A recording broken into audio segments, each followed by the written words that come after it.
दिवाली की रात थी। चारों तरफ खुशी का माहौल था। चारों तरफ खूब बम पटाखे फूट रहे थे। लोग बहुत खुश थे, लेकिन उस खुशी के माहौल में रोहन का परिवार अंधेरे में बैठा था। रोहन की बीवी सीमा और उसके बच्चे पिंकी और चिंटू उदास बैठे थे। पापा चलो ना बाहर, हम भी दिवाली देखते हैं, कितनी रोशनी है। चलो ना, मेरे सब दोस्त कितने खुश हैं।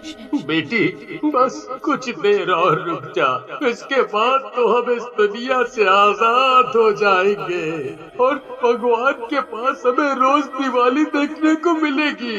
रोहन की बात सुनकर सीमा रोहन से बोलती है, हमने सही तो किया ना रोहन, अपने बच्चों की जान ले रहे हैं हम अपने साथ साथ। हमारे पास कोई और रास्ता है सीमा, क्योंकि अगर हम जिंदा रहे तो लेनदार हमें वैसे ही बेइज्जत कर करके मार डालेंगे। रोहन और उसके परिवार ने कर्जे से तंग आकर आत्महत्या करने की कोशिश की थी और जहर खाकर अपनी मौत का इंतजार कर रहे थे। तभी उनके दरवाजे पर जोर से दस्तक होती है। रोहन और सीमा डर जाते हैं, लेकिन दरवाजे पर दस्तक होती रहती है। परेशान होकर जैसे ही सीमा घर का दरवाजा खोलती है, उसके सामने एक चुड़ैल खड़ी होती है। चुड़ैल को देखकर सीमा चिल्लाते हुए घर के अंदर की ओर भागती है।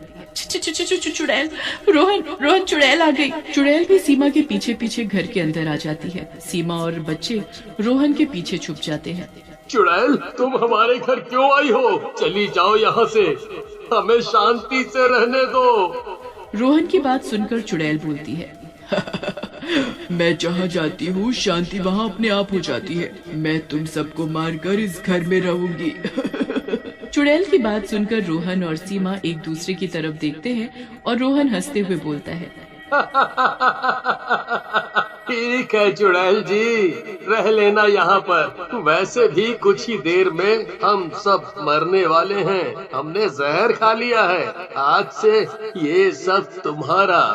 रोहन की बात सुनकर चुड़ैल हैरान रह जाती है। तभी पिंकी और चिंटू बेहोश हो जाते हैं और उनके मुंह से सफेद झाग निकलने लगता है। ये सब देखकर चुड़ैल बोलती है, तुम लोग इंसान हो या राक्षस? अपने साथ साथ बच्चों को भी जहर दे दिया। मैं इन्हें ऐसे नहीं मरने दूंगी। ऐसा कहकर चुड़ैल अपना हाथ घुमाती है। चुड़ैल के जादू से दोनों बच्चे ठीक हो जाते हैं और उठकर खड़े हो जाते हैं। ये देखकर रोहन गुस्से में चुड़ैल से बोलता है, क्यों मरने नहीं दिया इन्हें? हमारे बाद इनका क्या होगा? कौन पालेगा इन्हें? चली जाओ, चली जाओ। लेकिन चुड़ैल फिर से अपना हाथ घुमाती है और रोहन और सीमा के ऊपर से भी जहर का असर खत्म हो जाता है। चुड़ैल रोहन के पास जाती है और पूछती है, क्या हुआ रोहन, क्यों तुम आत्महत्या करना चाहते हो? आत्महत्या तो करना पाप होता है, ऐसी क्या परेशानी है तुम लोगों को? फिर रोहन चुड़ैल को अपने बारे में बताने लगता है। चुड़ैल रोहन की बात सुनकर हंसने लगती है। ये देख रोहन चुड़ैल से बोलता है, मैं इतना परेशान हूँ और आप हंस रही हैं। आपके साथ अगर हुआ होता तो आपको पता चलता। हंसू ना तो क्या करूं? भला इतनी छोटी छोटी बातों पर कोई मरता है क्या? रुको 2 मिनट। ऐसा कहकर चुड़ैल अपने हाथ घुमाती है। रोहन के घर की सभी लाइट्स चलने लगती है। ये देख रोहन बोलता है, अरे वाह चुड़ैल जी, आपने तो अपने जादू से 2 मिनट में ही हमारे घर को रोशनी से भर दिया।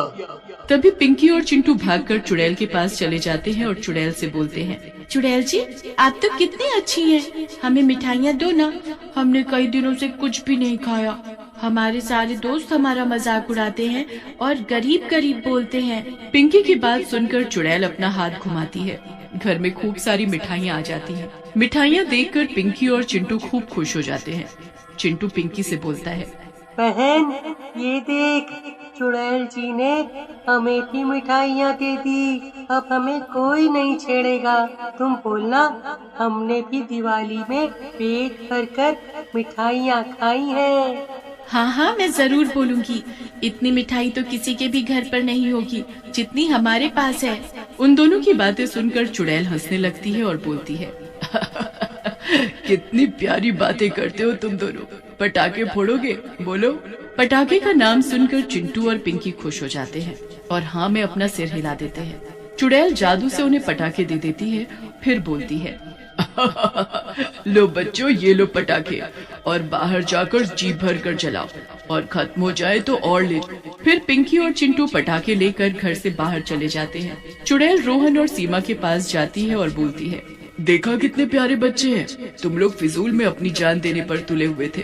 चुड़ैल की बात सुनकर सीमा चुड़ैल से बोलती है, चुड़ैल जी हमें पता है हमारे बच्चे प्यारे हैं, लेकिन क्या करें हम? हमें धोखा देने वाले तो पूरी अय्याशी कर रहे हैं और हम सजा भुगत रहे हैं। तुम चिंता मत करो सीमा, मैं अब आ गई हूँ। मैं उस दुष्ट से बदला लेने में मदद करूंगी। बस तुम आगे से आत्महत्या जैसे काम करने का सोचना भी मत। फिर चुड़ैल उस दिवाली की रात सीमा और रोहन के साथ रहती है और दिवाली मनाती है और वहाँ से चली जाती है। अगले दिन रोहन और सीमा आपस में बातें कर रहे होते हैं। कल मुझसे सचमुच गलती हो गई थी सीमा, मुझे माफ कर देना। मुझे अपनी वजह से तुम लोगों को मुश्किल में डालने का कोई अधिकार नहीं है। आप कैसी बातें कर रहे हैं जी? आपका हम पर पूरा अधिकार है। हाँ, लेकिन हमें अपने बच्चों की जान लेने की कोशिश नहीं करनी चाहिए थी। तभी वहाँ चुड़ैल आ जाती है और बोलती है, वाह, तुम लोगों को तो बड़ी जल्दी ये बात समझ आ गई। चलो अच्छा हुआ। चलो रोहन, तुम्हारे उस पार्टनर को सबक सिखाते हैं जिसने तुम्हें धोखा दिया है। फिर चुड़ैल को लेकर रोहन के पार्टनर राहुल के पास जाती है। चुड़ैल रोहन को राहुल के पास जाकर बात करने के लिए कहती है। रोहन चुड़ैल के कहने पर राहुल के घर के अंदर जाता है और बोलता है, राहुल, तुमने मेरे साथ अच्छा नहीं किया। तुम मुझे मेरे हिस्से का पैसा वापस कर दो, मैं बहुत परेशानी में हूँ। रोहन को देखकर राहुल हंसने लगता है और कहता है, अरे आज तो बिल्ली भी शेर बन गई है। अरे भाई, कौन से पैसे और किसके पैसे?